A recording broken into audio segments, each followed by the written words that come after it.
the most fundamental part of fly tying, and that is to attach the thread to the hook. And I've chosen an extra large hook for viewing purposes, and also a piece of backing as a tying thread. And when starting, I just grab the thread with my free hand and I place it on top of the hook shank. And this is optional. I tie clockwise, but if you want to do counterclockwise, that is okay. But anyways, I start like so, and I move the bobbin in a clockwise manner. And as soon as I've crossed my thread like this, I can just keep going backwards.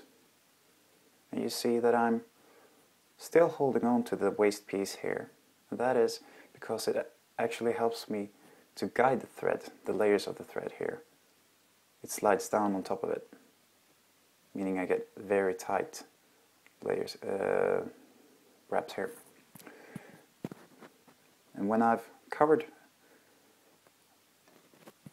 the hook shank like this, I have good tension in this, so I can just get rid of this. Had it been a regular fly tying thread, I would have just ripped it off by now, but this is backing, so it's very strong, so I'll have to cut it off instead, like so. And that's the start of the fly. Now I'll show you how to finish one. In this case, I want to do so by the hook eye. So I work my way up towards the hook eye, which is here. And then I use a tool called a whip finish. This is a funny little tool, and many people struggle with this in the beginning of their fly tying careers. But it's really not that difficult once you get the right hang of it. And I do like this. I approach the thread from the back and I catch it in these two hooks here. And you remember what I said. I choose to do my tying clockwise. So I catch here and I turn the whip finish clockwise as well. And I form a small triangle here. And this triangle I fold over the hook a few times. This is very thick thread, so maybe just 3 times.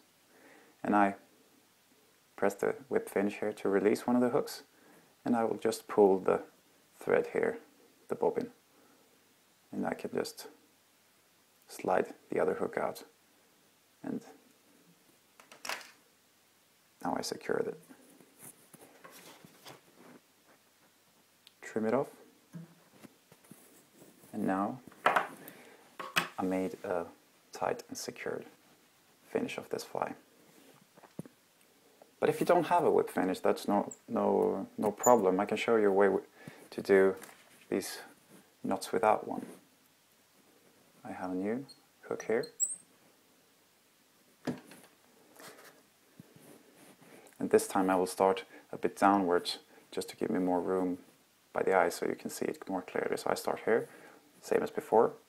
I cross my thread here, and once I've done that, I can just keep going, like this.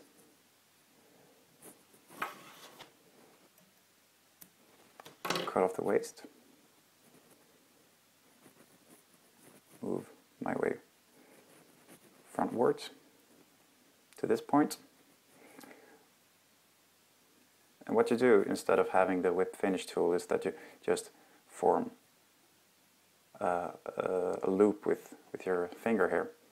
I place it on top, make a revolution here, and I place my nail on top of the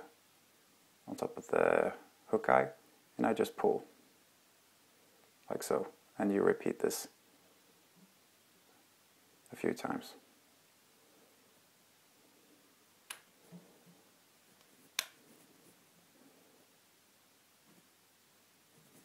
There you go. Super easy.